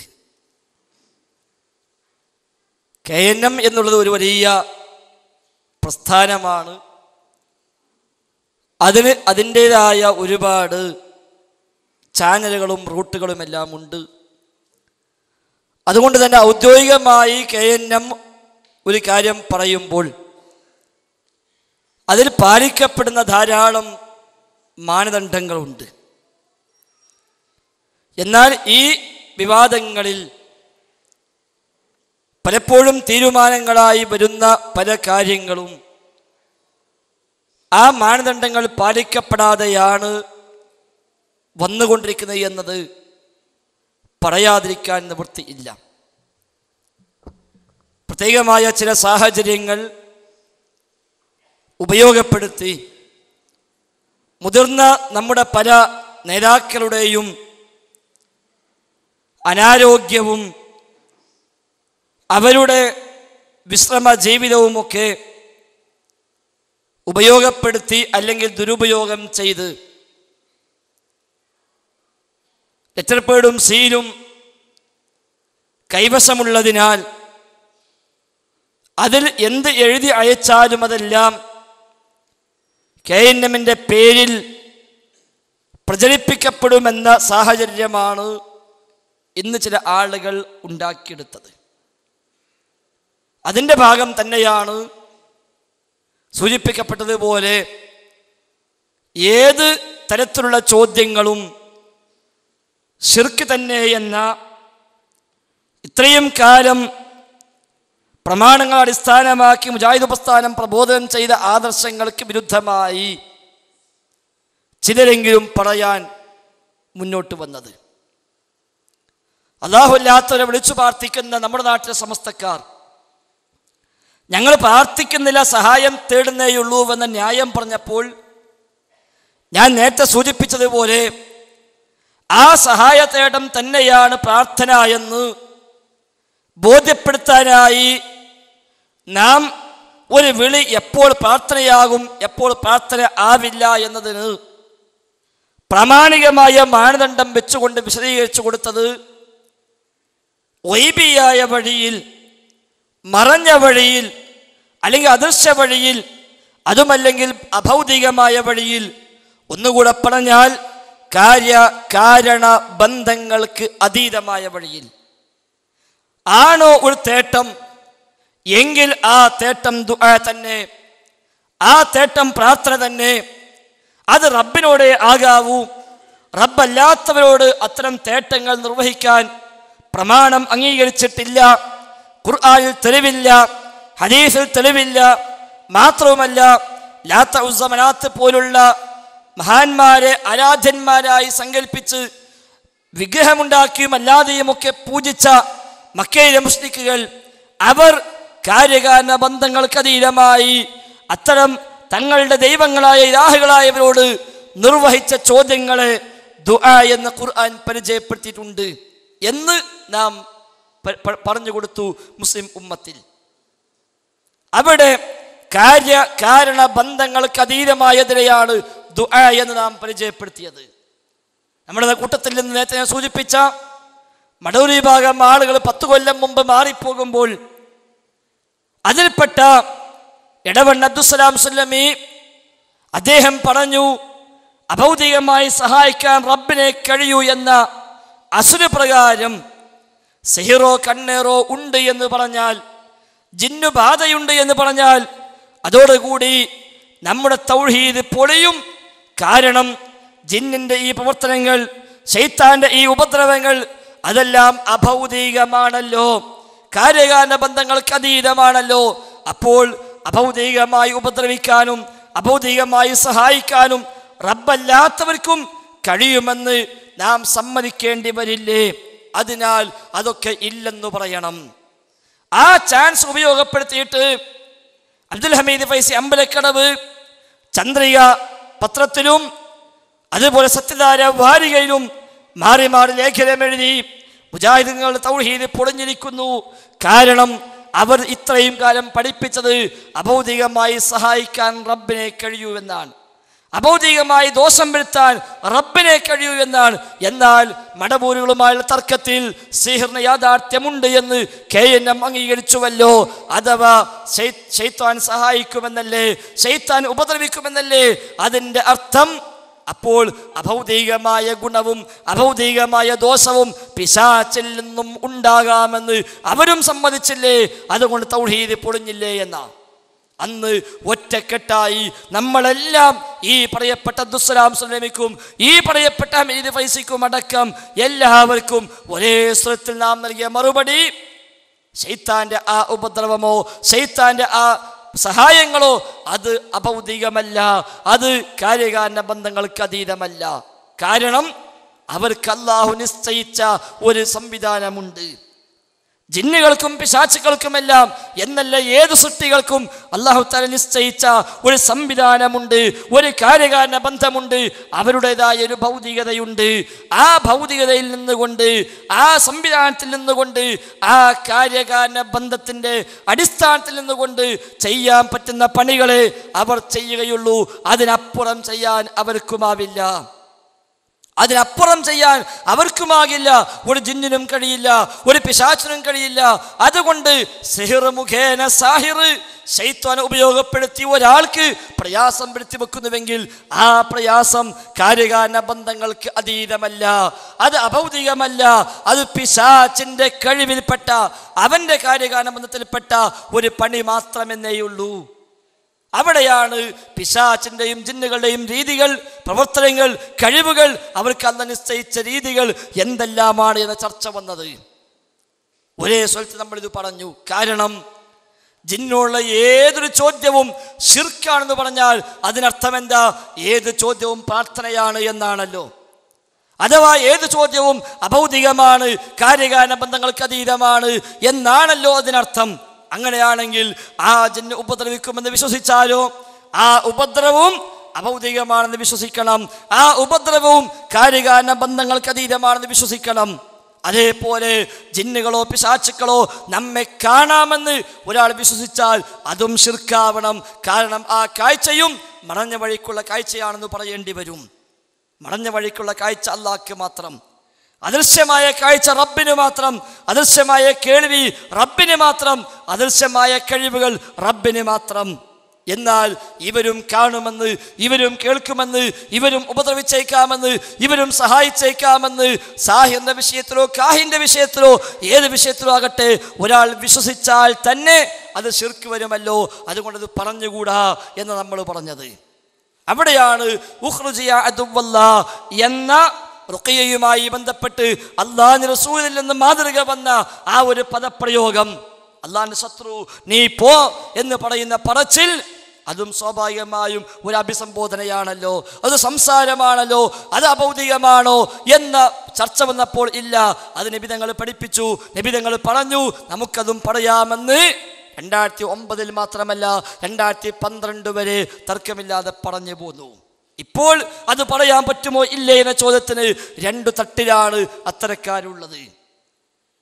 ചിലരൊക്കെ ഇടക്കാലത്ത് 2 കൊല്ലം മുമ്പ് കയറി വന്ന ചില മനുഷ്യന്മാർ, അവരൊക്കെ അതും ശിർക്ക് തന്നെ എന്ന് പറയണമെന്ന് വാദിക്കുമ്പോൾ, അത് പറഞ്ഞാൽ പിന്നെ ഇനി അതിനപ്പുറം പിന്നെ നമുക്ക് മറ്റൊരുപാട് ചോദ്യങ്ങൾ വരും, അതിന് നമുക്ക് നേരിടാൻ പ്രയാസമാകുമല്ലോ, അതുകൊണ്ട് പറഞ്ഞുകൂടാ എന്ന ന്യായം ചിലർ പിന്നീട് ഉന്നയിക്കുന്നു. യഥാർത്ഥത്തിൽ ഇവർ പറയുന്ന ആ അസ്ലു പ്രകാരം അതാണ് ശരിയെങ്കിൽ, അതാണ് പ്രമാണമെങ്കിൽ ഉഖ്റുജ് യാ അദുവല്ലാ എന്ന പറച്ചിൽ പോലും പറയാൻ പറ്റില്ലെന്നായി വരും. എന്തിനേറെ കഴിഞ്ഞ ആഴ്ച ഇവിഷയമായി സാലിസ് വാടാനപ്പള്ളിയുമായി നടന്ന ചർച്ചയിൽ അദ്ദേഹം തന്നെ പറഞ്ഞെന്താ, റുഖിയയുടെ സമയത്ത് ജിന്ന് ഹാജറാകുമ്പോൾ അവിടെ ചോദിക്കുന്ന സഹായങ്ങളിൽ, അവിടെ ആവശ്യപ്പെടുന്ന സഹായങ്ങളിൽ എല്ലാം ശിർക്കെന്ന് പറഞ്ഞുകൂടാ. അവിടെ ശിർക്കായതുണ്ട്, അവിടെ വസീലയായതുണ്ട്, അത് ഞങ്ങളും സമ്മതിക്കുന്നു എന്നാ ഫത്വ വായിച്ചിട്ടാ പറഞ്ഞത്. അപ്പൊ സ്വാഭാവികമായും സദസ്സിന് ചോദ്യം വന്നു, എങ്കിൽ പിന്നെ ഏതാ ശിർക്കാവുക, ഏതാ ശിർക്കാവാതിരിക്കുക? എന്താ സാലിഷ് പറഞ്ഞത്? ഗൈബിയായ കാര്യം ചോദിച്ചാൽ ശിർക്കാണ്, അല്ലെങ്കിൽ വസിയത്ത് ശിർക്കാണ്, ഞാൻ അതിനെക്കുറിച്ച് കൂടുതൽ പഠിച്ചിട്ടില്ല, എനിക്കത്രേ പറയാൻ കഴിയുള്ളൂ എന്നാ. അവിടെയാണ് അപകടമുണ്ടായത്. യഥാർത്ഥത്തിൽ ഇസ്തിആനത്ത്, സഹായം തേടലുകൾ, സഹായം ചോദിക്കലുകൾ, അവിടെയാണല്ലോ തർക്കം. തേട്ടം എന്ന പദം ദുആ എന്ന അർത്ഥത്തിൽ നമ്മൾ ഉപയോഗിക്കുന്ന മലയാള പദമാണ്. അതുകൊണ്ട് സഹായം തേടുക എന്നാണോ, പ്രാർത്ഥിക്കുക എന്ന അർത്ഥത്തിലുള്ള സഹായം തേട്ടമാണോ? 100% ശിർക്ക് തന്നെ, സംശയമേതുമില്ല. അതേസമയം അതൊന്നുമില്ലാതെ കാര്യകാരണ ബന്ധങ്ങൾക്കുള്ളിൽ അവർക്ക് നിശ്ചയിക്കപ്പെട്ട പ്രകൃതി പ്രകാരം, അവർക്ക് നിശ്ചയിക്കപ്പെട്ട കഴിവ് പ്രകാരം, അവർക്കുള്ള ആ ഒരു വകുപ്പിൽ നിന്നുകൊണ്ട് വല്ലതും ചെയ്തേക്കാമെന്ന് വിശ്വസിച്ചാൽ അത് ശിർക്കെന്ന് പറയാനാവില്ലെങ്കിൽ, കണ്ടേക്കാമെന്ന് വിശ്വസിച്ചാൽ അത് ശിർക്കെന്ന് പറയാനാവില്ലെങ്കിൽ, അവർക്ക് അത്തരം ചില കഴിവുണ്ടെന്ന് വിശ്വസിച്ചാൽ അത് ശിർക്കെന്ന് പറയാനാവില്ലെങ്കിൽ, അവർ ഇവിടെയും എവിടെയും ഉണ്ടാകാമെന്ന് വിശ്വസിച്ചാൽ അത് ശിർക്കെന്ന് പറയാനാവില്ലെങ്കിൽ, തീർച്ചയായും അങ്ങോട്ടുള്ള ചോദ്യത്തിലും ആ 2 വകുപ്പുണ്ടാവണം. അവിടെയാണ് ശിർക്കും വസീലയും നമ്മൾ പറഞ്ഞത്. മറ്റു ഉഖ്റുജ് യാ അദുവല്ലാ എന്നത് ഒരു സഹായത്തേട്ടം എന്ന് പറയാവുന്ന വകുപ്പല്ല, ഒരു കൽപ്പനയാണ്, ഒരു ഓർഡറാണ്, ഇറങ്ങിപ്പോടാ എന്ന് പറയുന്ന പറച്ചിലാണ്. അത് നബി തങ്ങൾ പഠിപ്പിച്ച ഹദീസിൽ വന്ന ഒരു പദപ്രയോഗമാണ്. അതുകൊണ്ട് അതിനെക്കുറിച്ച് ശിർക്ക് എന്നോ വസീല എന്നോ ഹറാമ് എന്നോ ഒരാളും പറഞ്ഞിട്ടില്ല, പറയുകയില്ല. അതേസമയം ഇസ്തിആനത്ത്, സഹായം ആവശ്യപ്പെടുന്ന വിഷയത്തിൽ ഈ പറഞ്ഞ മാനദണ്ഡം അവിടെയും ബാധകം. കാര്യകാരണ ബന്ധങ്ങൾക്കപ്പുറമായി, അഭൗതികമായി, അദൃശ്യമായ നിലയ്ക്ക് സഹായിക്കാനാകുമെന്ന വിശ്വാസമോ ആ അർത്ഥത്തിലുള്ള ചോദ്യങ്ങളോ ആ അർത്ഥത്തിലുള്ള ആവശ്യപ്പെടലോ ആണോ, അത് ശിർക്ക് തന്നെ, സംശയമില്ല. അതൊന്നുമില്ല, കേവലം ഒരു സാങ്കല്പികമായൊരു വിളി, സാങ്കല്പികമായ പടച്ചിൽ. ഇന്ന് പലരും സങ്കല്പിച്ച് ചോദിക്കുന്നത് പോലെയുള്ള കേവലമായ ചോദ്യങ്ങളോ പടച്ചിലോ അവിടെ നമുക്ക് ശിർക്കാകാത്ത വല്ല വിളിക്കും വല്ല പഴുതുമുണ്ടെങ്കിൽ പോലും ആ വിളി പോലും പാടില്ലാത്തതാണ്. അതുപോലും വസിയത്തു ശിർക്കാണ്, ശിർക്കിലേക്ക് എത്തിക്കുന്ന വഴിയാണ്, ഹറാമാണ്. അതുകൊണ്ട് ജിന്നുമായുള്ള ഒരു ബന്ധവും നമുക്കില്ല. ശിർക്കായത് ശിർക്ക്, അപ്പം അത് സ്വാഭാവികമായും ഹറാമായി. ശിർക്കാകാത്ത വല്ല ഉണ്ടെങ്കിൽ അതും ഹറാമ്, അതും നമുക്ക് അനുവദിക്കപ്പെട്ടതല്ല. കാരണം നമ്മെ ശിർക്കിൽ കൊണ്ടുപോയി ചാടിക്കാൻ അതവൻ ദുരുപയോഗം ചെയ്യും എന്ന കാരണത്താൽ ഒന്നും പാടില്ല. ജിന്നുകളുമായുള്ള എല്ലാ ബന്ധങ്ങളും നമുക്ക് ഹറാമ് തന്നെ എന്ന് പ്രമാണപ്രകാരം നമ്മൾ വ്യക്തമാക്കുന്നു. അസ്സലാമു അലൈക്കും. ഈ ചോദ്യം മിനിയാന്ന് വായനശാലയിൽ വെച്ചിട്ട് അനസ് മൗലവിയോട് ഞാൻ ചോദിച്ചിരുന്നു. എല്ലാ കാര്യവും ശിർക്കാണ്. അദ്ദേഹം എന്നെ വളരെ മോശമായിട്ടാണ് പറഞ്ഞത്. പിന്നെ എന്നോട് ഇങ്ങോട്ട് തിരിച്ചു ചോദിച്ചു, നിനക്ക് വസീലത്ത് ശിർക്കും ഹറാമുമാണ് എന്ന വാദം നിനക്കുണ്ടോ എന്ന് എന്നോട് ചോദിച്ചു. അതുകൊണ്ട് സംശയം തീരാൻ വേണ്ടി ചോദിച്ചാണ്. അൽഹംദുലില്ലാഹ്. അത് പലപ്പോഴും വായനശാലയിൽ മാത്രമല്ല മറ്റു പല ശാലകളിലും അങ്ങനെ ഉണ്ടായി എന്ന് പല അനുഭവജ്ഞരും പറയുന്നു. അല്ലാഹു അഅലം. ഇടത്തനാട്ടുകാരിൽ നമ്മൾ ഇതേപോലെ മുഖാമുഖം വെച്ചപ്പോൾ ഒരു സഹോദരൻ, ഒരു മടവൂര് സുഹൃത്ത്, അദ്ദേഹം വന്നു. ആദ്യം പറഞ്ഞു, സംശയം ചോദിക്കും മുമ്പ് എനിക്കൊരു കാര്യം പറയാനുണ്ട്. അതായത് ഇവിടെ ഇതേപോലെ ഒരു മുഖാമുഖ പരിപാടിയിൽ അനസ് മുസ്ലിയാരോട് ഞാൻ സംശയം ചോദിച്ചു. ഒരു ചോദ്യം ചോദിച്ചു, രണ്ടാമത്തെ ചോദ്യത്തിന് എണീറ്റപ്പോൾ എൻ്റെ വയറിന് കുത്തു കിട്ടി, അതുകൊണ്ട് ഇവിടെ അങ്ങനെ കിട്ടൂലെന്ന് ഉറപ്പുണ്ടെങ്കിൽ ഞാൻ ചോദിക്കുള്ളൂ എന്ന് പറഞ്ഞിട്ട് മൂപ്പർ തുടങ്ങി തന്നെ. സീഡ് ലഭ്യമാണ് ഇവിടെ. അപ്പം അത് പിന്നെ നമുക്ക് തർക്കമില്ല, എന്തോ ആവട്ടെ. ഏതായിരുന്നാലും നമ്മൾ ആദ്യമേ സൂചിപ്പിച്ച പോലെ ദീനിയായ വേദി, ദീനിയായ ചർച്ച, ആ അർത്ഥത്തിൽ നമ്മളതിനെ കാണുക എന്നാണ് എന്നോടും എല്ലാവരോടും സൂചിപ്പിക്കാനുള്ളത്. അസ്സലാമു അലൈക്കും. എൻ്റെ പേര് മുഹമ്മദ് പുൽപ്പറ്റ. ഇന്നലെ ഞാൻ യാദൃശികമായിട്ട് ഇരുവേറ്റിയിലൊരു മുഖാമുഖം ശ്രദ്ധയിൽപ്പെട്ടു. അപ്പം അതിലൊരു 2 ക്ലിപ്പിങ് ഞാൻ കണ്ട് തെറ്റിദ്ധരിപ്പിച്ച് ഇട്ടതാണോ എന്ന് എനിക്കറിയില്ല. പിന്നെ ഒന്നാമത് ഫൈസൽ മുസ്ലിയാർ സംവാദ വ്യവസ്ഥയിൽ ജിന്ന് അഭൗതികമാണെന്ന് തെറ്റിദ്ധരിപ്പിക്കാൻ വേണ്ടി ഇട്ടതാണോ എന്ന് അറിയില്ല. അപ്പം അതിൻ്റെ ഒരു സത്യാവസ്ഥ ഇവിടെ അറിയിക്കണം. രണ്ടാമത് ഒരു അയ്യപ്പൻ വിളക്കിൻ്റെ ഒരു പരാമർശം, അങ്ങനെ തക്ലിയാസ്വലായി പറയും എന്ന് വിശ്വസിക്കുന്ന ആളല്ല. അതിൻ്റെ ഒരു വിശദീകരണവും ഉണ്ട്. കൂടാതെ 2 ചോദ്യങ്ങളും കൂടെയുണ്ട്. അപ്പോൾ ഇതിന് മറുപടി എന്താണ് അതിൻ്റെ സത്യാവസ്ഥ എന്നുള്ളത് അറിഞ്ഞാൽ കൊള്ളാമായിരുന്നു. യാദൃശികമായിട്ട് ഇന്നലെ പോയതാണ്. ഒന്നാമത്തേത് ഇൻഷാ അല്ലാഹ് നടക്കാൻ പോകുന്ന സംവാദവുമായി ബന്ധപ്പെട്ട വ്യവസ്ഥ തയ്യാറാക്കിയപ്പോൾ അതിൽ വന്ന ഒരു പരാമർശമാണ്. റബ്ബിൻ്റെ തൗഫീഖ് ഉണ്ടെങ്കിൽ ഇൻഷാ അല്ലാഹ് മാർച്ച് 11 കോഴിച്ചനയിൽ വെച്ച് അബ്ദുൽ നാസർ സുല്ലമി എന്ന ഈ പ്രസ്ഥാനത്തെ തകർക്കാൻ കയറി വന്ന മടവൂരി ചാലനുമായുള്ള സംവാദം ഇവിഷയമായി നടക്കുകയാണ് ഇൻഷാ അല്ലാഹ്. അതിന് കഴിഞ്ഞ വെള്ളിയാഴ്ചയാണ് വ്യവസ്ഥ തയ്യാറാക്കിയത്. ഞങ്ങൾ 2 പേരും തന്നെയാണ് ഒന്നിച്ചിരുന്ന് വ്യവസ്ഥ തയ്യാറാക്കിയത്. ആ വ്യവസ്ഥയുടെ CD ഇറങ്ങിയിട്ടുണ്ട്, നിങ്ങൾക്കത് ലഭ്യമാണ്. അതിന് വാദമെഴുതിയപ്പോൾ അദ്ദേഹത്തിൻ്റെ വാദമായി രേഖപ്പെടുത്തി, മനുഷ്യനെ സംബന്ധിച്ച് അദൃശ്യവും അഭൗതികവുമായ ജിന്നിനോട് അതിൻ്റെ കഴിവിൽപ്പെട്ടതോ അല്ലാത്തതോ ആയ സഹായം ചോദിക്കുന്നത് ശിർക്കും ഹറാമുമാകുന്നു എന്നാണ് അയാൾ ആദ്യം എഴുതിയത്. അപ്പോൾ ഞാൻ പറഞ്ഞു, സാധാരണ സുന്നികളുമായൊക്കെ സംവാദത്തിന് വ്യവസ്ഥ എഴുതുമ്പോൾ മുഹീദ്ദീൻ ശൈഖെ രക്ഷിക്കണേ, ബദരീങ്ങളെ കാക്കണേ എന്നിങ്ങനെ മരിച്ചുപോയ മഹാന്മാരോട് വിളിച്ചു പ്രാർത്ഥിക്കൽ ഷിർക്കാണ് എന്ന് നമ്മൾ എഴുതൽ. ഷിർക്കും ഹറാമുമാണെന്ന് എഴുതലില്ല. കാരണം ഷിർക്കായ പിന്നെ ഹറാമായി കഴിഞ്ഞു. ഏത് ഷിർക്കും ഹറാമാണല്ലോ. എങ്കിൽ പിന്നെ ഷിർക്കും ഹറാമുമാണ് എന്ന് എഴുതി എന്തിനാണെന്ന് മനസ്സിലായില്ല. അതുകൊണ്ട് ഷിർക്കായതുമുണ്ട് ഹറാമായതുമുണ്ട് എന്നാണെങ്കിൽ ഞാനത് അംഗീകരിക്കുന്നു. അതല്ല ഷിർക്കായതുകൊണ്ടാണ് ഹറാമ് എങ്കിൽ ഷിർക്കാണെന്ന് എഴുതിയാൽ മതിയല്ലോ, പിന്നെ ഹറാമ് എഴുതേണ്ട ആവശ്യമില്ല. ഇനി എഴുതൽ നിർബന്ധമാണെങ്കിൽ ഷിർക്കും അതിനാൽ ഹറാമുമാണ് എന്ന് നിങ്ങൾ എഴുതണം. അപ്പം ആദ്യം അദ്ദേഹം പറഞ്ഞു, അത് എൻ്റെ വാദം എഴുതൽ എൻ്റെ സൗകര്യമല്ലേ. ഞാൻ പറഞ്ഞു, നിങ്ങളുടെ സൗകര്യം തന്നെയാണ്, പക്ഷേ എഴുതിയ വാദത്തിൽ ഒരു അവ്യക്തതയുണ്ട്. ആ അവ്യക്തത ഒന്ന് ക്ലിയർ ആകാൻ വേണ്ടിയാണിത് പറഞ്ഞത്.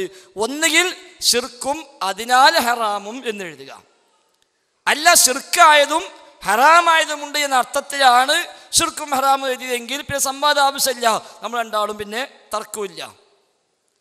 ഏതായാലും അവസാനം പിന്നെ മൂപ്പര് എന്നാ പിന്നെ ഹറാം ഞാൻ വെട്ട എന്ന് പറഞ്ഞിട്ട് ഷിർക്കാകുന്നു എന്ന് എഴുതി. എന്നിട്ട് അദ്ദേഹം പറഞ്ഞു, ഞാൻ എഴുതിയതിൽ ഫൈസൽ മുസ്ലിയാർക്ക് യോജിക്കാൻ കഴിയാത്ത, വിയോജിക്കേണ്ടുന്ന ഒരു ഭാഗമുണ്ട്. അതെന്താ? മനുഷ്യനെ അപേക്ഷിച്ച് അദൃശ്യവും അഭൗതികവും എന്ന് ഞാൻ എഴുതിയിൽ ഫൈസൽ മുസ്ലിയാർക്ക് സമ്മതിക്കാൻ കഴിയില്ല.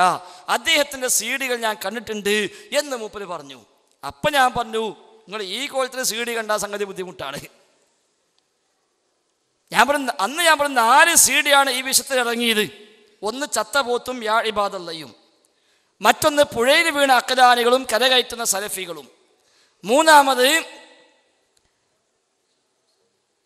ജിന്നുകളോട് ഇസ്തിഗാസയോ എന്ന കക്കാട് പ്രോഗ്രാം, നാലാമത് പിന്നെ ഉദായി മുഖാമുഖം, പ്രാർത്ഥന, തൗഹീദ്, വിവാദങ്ങളും വസ്തുതകളും.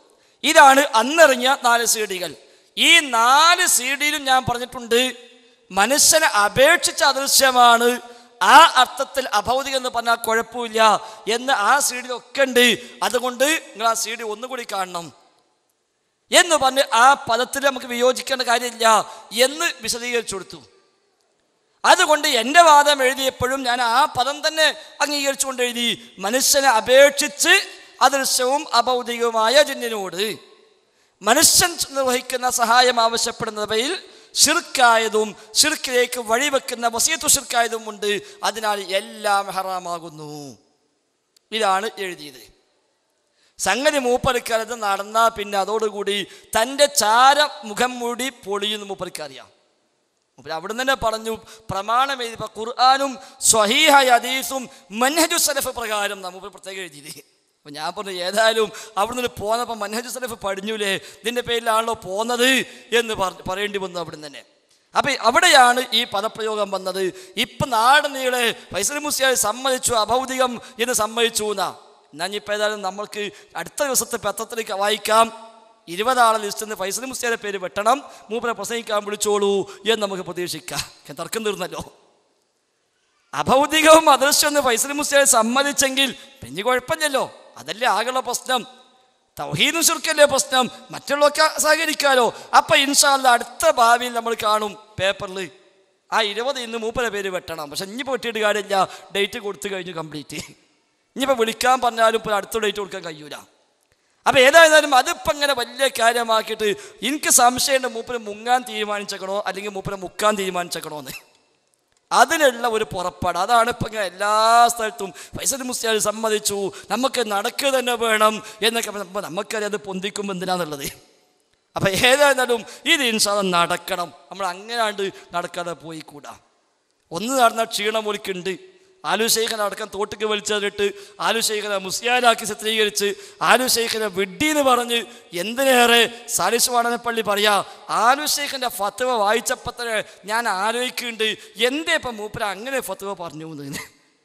എന്താണെന്നറിയോ, തലക്കിടില്ല ഇബ്നു ബാസ് പറയുകയാണെങ്കിൽ എന്തേ ആലുശൈഖ് അങ്ങനെ ഫത്വ കൊടുത്തു എന്ന് ഇബ്നു ബാസ് ചോദിക്കുകയാണെങ്കിൽ അത് ന്യായ. ഇത് സാലിസ് ചോദിക്കുക എന്തേ ഇപ്പം ആലുശൈഖ് അങ്ങനെ ഫത്വ പറഞ്ഞു എന്ന്.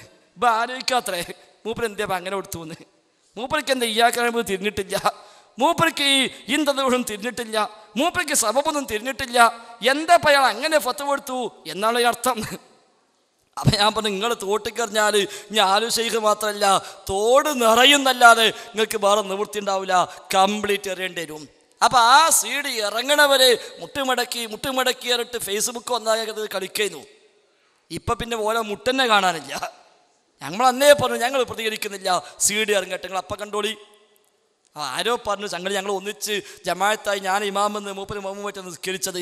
അപ്പം നിസ്കരിച്ചപ്പോൾ ഞാൻ മുട്ടുകുത്തിയിരുന്നു. ഇനി അത് കണ്ടിട്ട് പറഞ്ഞതായിരിക്കാം, അല്ലാഹു അലം, എന്തോ ആയിക്കോട്ടെ. അപ്പം സീഡി ഇറങ്ങിയപ്പോൾ ഏതായിരുന്നാലും പിന്നെ മുണ്ടാട്ടില്ല. അപ്പം ഇനിയിപ്പോൾ ഈ ചങ്ങായും കൂടി വന്ന് ഒന്നും കൂടി നടത്തിക്കഴിഞ്ഞാൽ അതൊരു ഇടങ്ങാറാണെന്നുള്ളത് വലിയ ഷെയ്ഖിനും അറിയാം, ഈ ചെറിയ ഷെയ്ഖിനും അറിയാം. അപ്പം അതുകൊണ്ട് അതിന് രക്ഷപ്പെടാനുള്ള വല്ല തന്ത്രവുമാണോ എന്ന് നമ്മൾ സംശയിക്കുന്നു. ഇൻഷാ അല്ലാഹ് റബ്ബിന് തൗഫീഖ് ഉണ്ടെങ്കിൽ നടക്കുക തന്നെ ചെയ്യും.